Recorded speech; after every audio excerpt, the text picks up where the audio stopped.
तो चलिए कुछ खास मेहमान हमारे साथ जुड़ गए हैं और इनसे हम चर्चा करेंगे, जानेंगे कितना महत्व ये चुनाव उनके लिए रखते हैं। सबसे पहले तो सवाल यही रहेंगे। तो प्रताप भानु शर्मा जी हमारे साथ जुड़ गए हैं, कांग्रेस से हैं, पूर्व सांसद हैं। इसके साथ हमारे साथ जुड़ गए हैं अभय प्रताप जी, भाजपा से हैं नेता। आकाश द्विवेदी हमारे साथ जी मीडिया संवाददाता भी जुड़ गए हैं। तो आकाश, सबसे पहले आप ही का रुख करूंगी क्योंकि अपडेट लेना बहुत जरूरी है। आकाश, फिलहाल क्या अपडेट है, इसके बाद गेस्ट के पास भी जाऊंगी। देखिए, अनूपपुर से रुझान आने शुरू हो चुके हैं। अनूपपुर में एक निर्दलीय पार्षद ने जीत दर्ज की है जो अब तक की जानकारी। उसके अलावा 2 सीटों पर संभवतः भाजपा और कांग्रेस भी जीत दर्ज करने की ओर की कगार पर। कुछ देर बाद सभी सीटों पर लगभग जो 19 नगरीय निकाय हैं उन जगहों पर तस्वीरें साफ हो जाएंगी। सबसे पहले डाक मतपत्रों की गणना की गई है। अब ईवीएम से जो गणना होनी है वो शुरू हो चुकी है। खास तौर पर जो जिन क्षेत्रों में अधिक मतदान हुआ है वहां पर अधिक संभावना है कि जल्द नतीजे नहीं आएंगे, थोड़ा देर जरूर होगा। लेकिन जहां पर मतदान प्रतिशत कम रहा है वहां पर जल्दी नतीजे घोषित होने की संभावना है। और 1144 करीब पार्षद के प्रत्याशी हैं जिनके भविष्य का फैसला होना है। और यही कारण है कि जो राजनीतिक पार्टियां हैं उनकी नजर है कि उनके पास पार्षदों की संख्या ज्यादा हो। जिनके पास पार्षदों की संख्या ज्यादा होगी वो अपने नगर पालिका और नगर परिषद में अध्यक्ष का चुनाव कर सकेंगे, क्योंकि इनका चुनाव अप्रत्यक्ष प्रणाली से होना है जिससे पार्षद ही चुनेंगे। तो दोनों राजनीतिक पार्टियों की नजर है कि उनके पास पार्षदों की संख्या ज्यादा हो।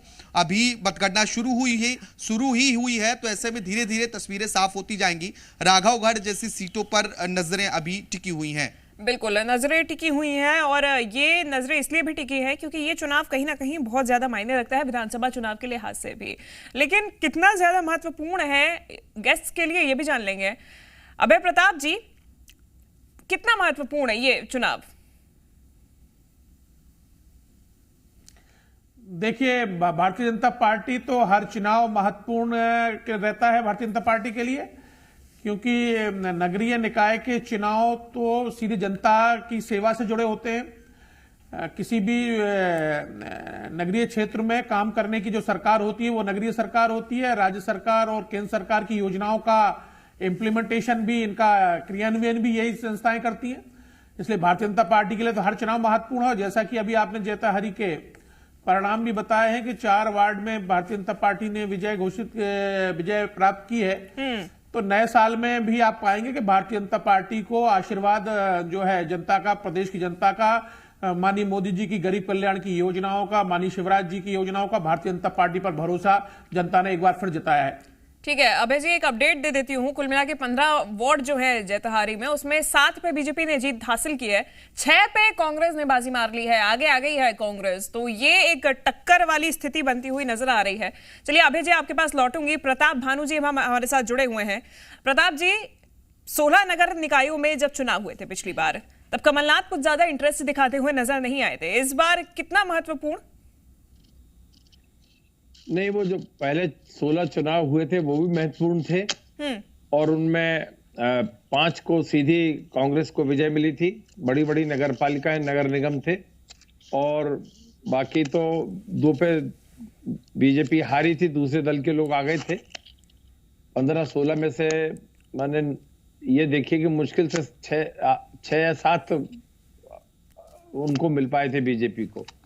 तो स्थानीय नगर पालिकाओं के या नगर परिषद के चुनाव महत्वपूर्ण होते हैं स्थानीय नेतृत्व के हिसाब से, और जिसमें उम्मीदवार अच्छे होते हैं जिस पार्टी के स्थानीय लेवल पर, उनको पब्लिक वहां। ठीक है, प्रताप जी से दोबारा संपर्क करने की कोशिश करेंगे और कहना उनका यह है कि पूरा फोकस कांग्रेस का बना तो हुआ ही है। लौटूंगे प्रताप जी आपके पास। हमारे साथ अनिल नागर राजगढ़ से जुड़े हुए हैं। क्या अपडेट है अनिल? देखिए, बता दें कि राघवगढ़ पर प्रदेश की नजरें टिकी हुई है। पूर्व मुख्यमंत्री दिग्विजय सिंह का गढ़ है। देखिए, सबसे पहले जब नगर पालिका बनी थी राघवगढ़ में, तो दिग्विजय सिंह यहाँ से निर्विरोध नगर पालिका अध्यक्ष चुने गए थे। उसके बाद से अब तक कांग्रेस का यहाँ पर कब्जा रहा है और इस बार कांग्रेस के इस गढ़ में बीजेपी ने सेंध लगाने का भरपूर प्रयास किया। लेकिन जो अभी आंकड़े निकल कर आ रहे हैं, शुरुआत में जो मतगणना हुई है उसमें 12 वार्डों की अभी मतगणना जारी है, जिसमें लगभग 9 से 10 सीटों पर कांग्रेस आगे चल रही है। सिर्फ 2 सीटों पर बीजेपी का कब्जा दिखाई दे रहा है। फिलहाल 10 सीटों पर अभी कांग्रेस आगे नजर आ रही है।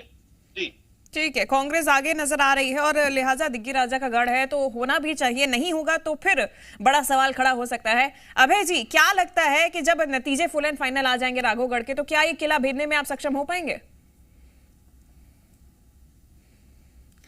देखिए, राघवगढ़ हो चाहे प्रदेश की अन्य नगर पंचायतें हो, अभी आपने पूर्व के परिणाम इससे पहले जो 347 स्थान पर हुए थे उसमें 301 स्थान पर अध्यक्ष जो है भारतीय जनता पार्टी, केवल 40 पर कांग्रेस जीती थी।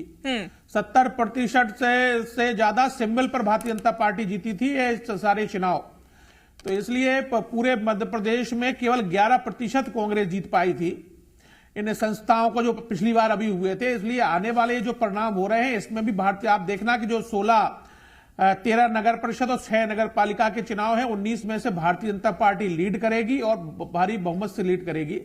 कई कई क्षेत्र होते हैं जो किसी दूसरे राजनीतिक दल के प्रभाव के होते हैं, लेकिन ज्यादातर पूरे प्रदेश का आप सिनारियो देखेंगे तो भारतीय जनता पार्टी 70 से 80% जी राघवगढ़ का बताइए ना, राघवगढ़ का निकाय। और इसमें राघवगढ़ में भी हम अभी अंतिम परिणाम आने दीजिए, भारतीय जनता पार्टी वहां अच्छे नतीजे देगी। ठीक है, प्रताप भानु जी, आगे चल रही है राघवगढ़ पे कांग्रेस, क्या कहना चाहेंगे? खुशी नहीं, वहां पर आगे चल रही है और आगे चलेगी भी। फाइनल रिजल्ट कांग्रेस के पक्ष में आएंगे। वहां के लोगों ने कांग्रेस के पक्ष में मतदान किया है और वहां के जो विधायक हैं जयवर्धन सिंह, उन्होंने बहुत मेहनत करी है, घर घर जाकर काम किया, प्रचार किया है। इसलिए हमें पूरी उम्मीद है कि उसमें बहुमत कांग्रेस को मिलेगा। इसके अलावा और भी नगर परिषद और नगर पालिकाओं में जो रिजल्ट आएंगे वो कांग्रेस के पक्ष में या अच्छी टक्कर में ही आएंगे। ऐसी कोई बात नहीं जो प्रतिशत अभय जी बता रहे हैं वैसा प्रतिशत पिछले चुनावों में भी नहीं मिला था। यदि ये डायरेक्ट चुनाव कराते अध्यक्ष का नगर पालिकाओं में जैसा नगर निगम में कराया था तो अधिकतर नगर पालिकाओं में भाजपा की हार होती। इन्होंने जो प्रतिशत गिनाया है वो सौदेबाजी से जो अध्यक्ष बनाए हैं उसका प्रतिशत गिनाया है, परंतु जो निर्दलीय पार्षद या कांग्रेस के पार्षद जीते हैं वो भाजपा को हरा के जीते हैं और वो प्रतिशत 60-65 के करीब है, 11% नहीं है। ठीक है, 11% नहीं है, इसके बारे में मैं बाद में बात करूंगी। सबसे पहले प्रताप जी, सवाल जब आपने बोला कि प्रत्यक्ष और अप्रत्यक्ष प्रणाली वाला, तो इसी पे आ जाते हैं क्योंकि इस बार अप्रत्यक्ष प्रणाली के माध्यम से अध्यक्ष का चुनाव होना है और ऐसे में क्या लगता है कि कांग्रेस के अध्यक्ष इन सीटों पे बन पाएंगे? ये आत्मविश्वास है? जहां कांग्रेस का अध्यक्ष का प्रत्याशी दमदार होगा और वो अपने नए निर्वाचित पार्षदों का विश्वास अर्जित कर लेगा, वो अध्यक्ष बन जाएगा। क्योंकि हमें मालूम है सत्तारूढ़ दल हर तरह से प्रशासन का हस्तक्षेप करेगा, हर तरह से वो नए चुने हुए पार्षदों को प्रभावित करने की कोशिश करेगा और कभी कभी तो ये हमारे प्रत्याशियों के निर्वाचित लोगों का अपहरण भी करने लगे हैं आज की तारीख में। ये हमने देखा है, जिला पंचायत के चुनाव में देखा, जनपद के चुनाव में देखा। तो इन चीजों से सावधान रहना होगा कांग्रेस के वहां के जिम्मेदार नेताओं को और अच्छे परिणाम आएंगे तो हमारा परिषद हमारे अध्यक्ष बनेगा। ठीक है, कुछ ना कुछ डर मन में अभी है, यानी कि थोड़ा बहुत अध्यक्ष के चुनाव को लेके। लौटूंगी सर आपके पास। हमारे साथ अभय पाठक जुड़ गए हैं, जी मीडिया संवाददाता है अनूपपुर से। अभय, क्या अपडेट है? जी शिवांगी, आपको बता दूं चतहरी नगर परिषद के पूरे परिणाम आ चुके हैं 15 वार्डों के, जिसमें से 15 वार्डों में से 7 वार्डों में भाजपा ने जीत दर्ज की है। वहीं कांग्रेस पार्टी ने 6 वार्डों में जीत दर्ज की है और निर्दलीय की अगर बात करें तो 2 वार्डों में निर्दलीय कैंडिडेट ने जीत दर्ज की है। जी अबे, आप दोबारा एक बार रिपीट करेंगे मेरे लिए रिजल्ट्स?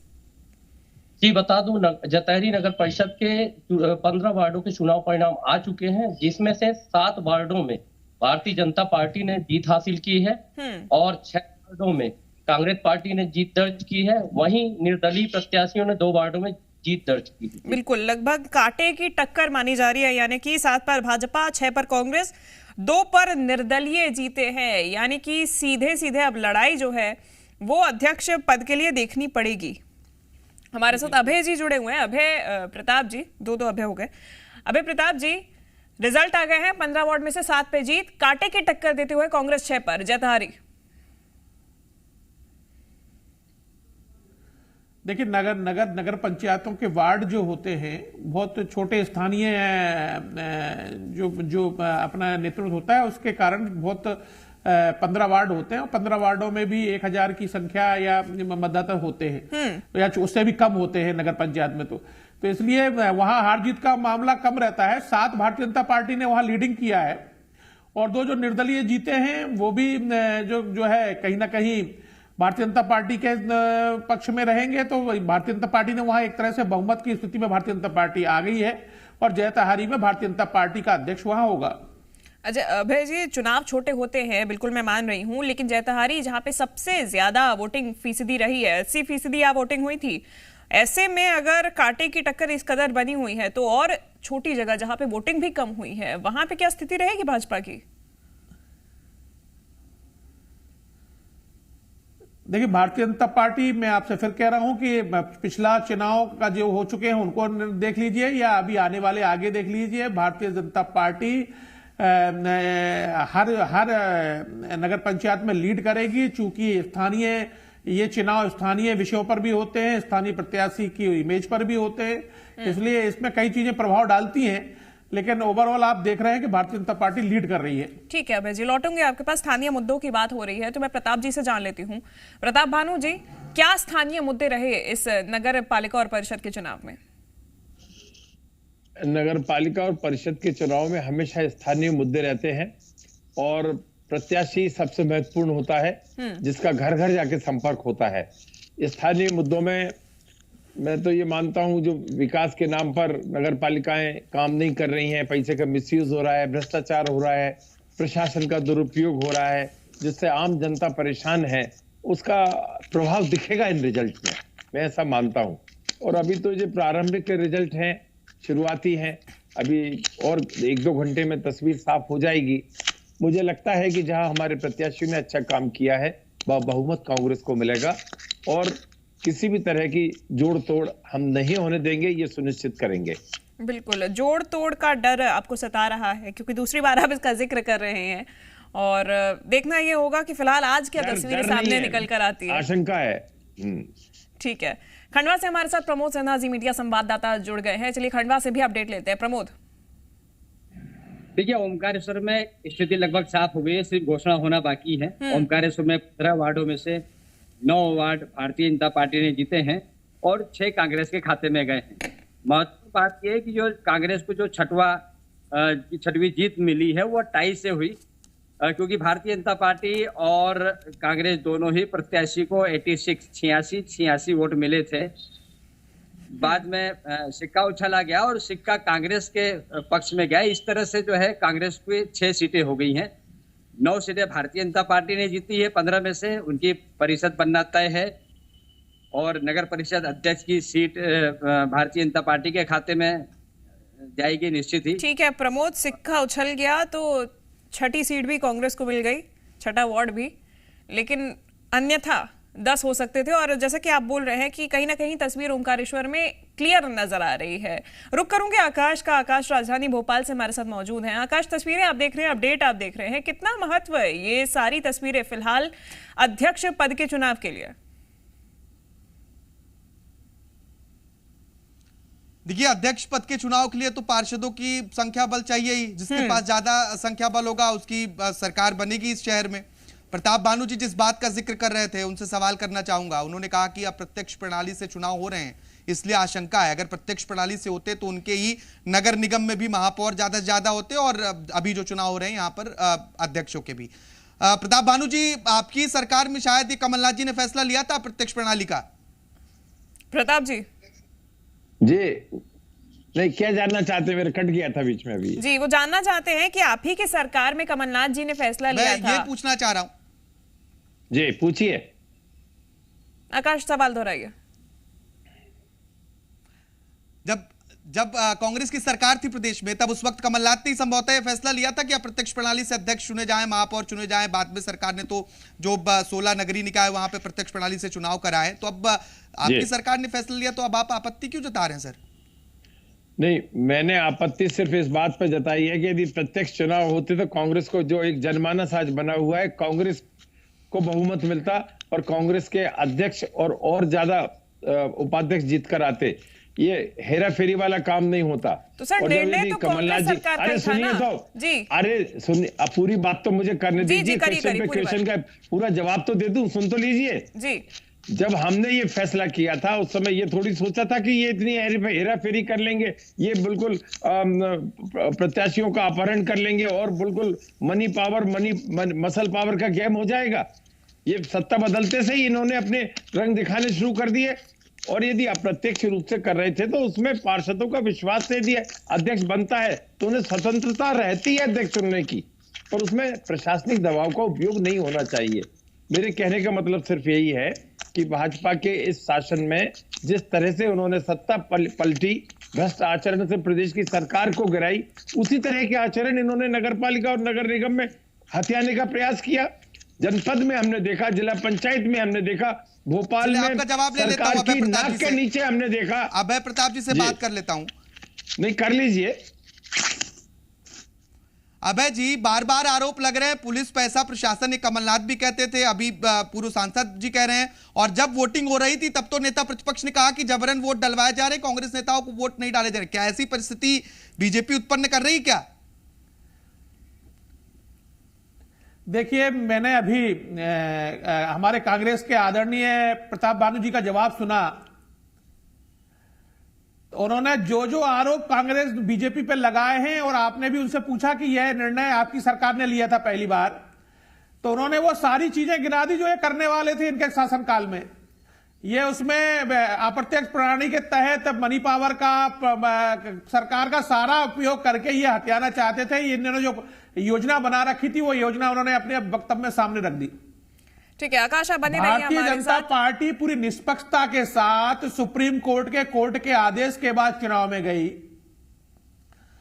उसके साथ निर्वाचन आयोग ने जो समय सीमा में जो चुनाव होने थे उसमें कैसे चुनाव कर सकते हैं सारा कार्यक्रम बना। उसमें सारा जाने के बाद परिणाम भारतीय जनता पार्टी के पक्ष में आया।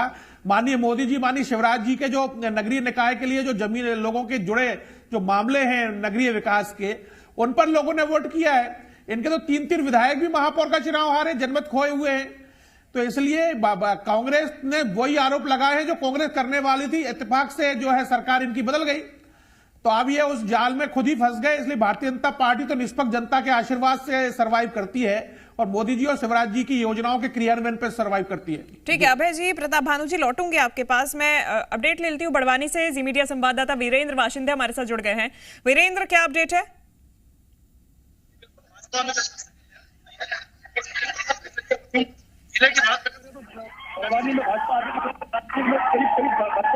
वीरेंद्र, आपकी आवाज स्पष्ट रूप से नहीं आ रही है।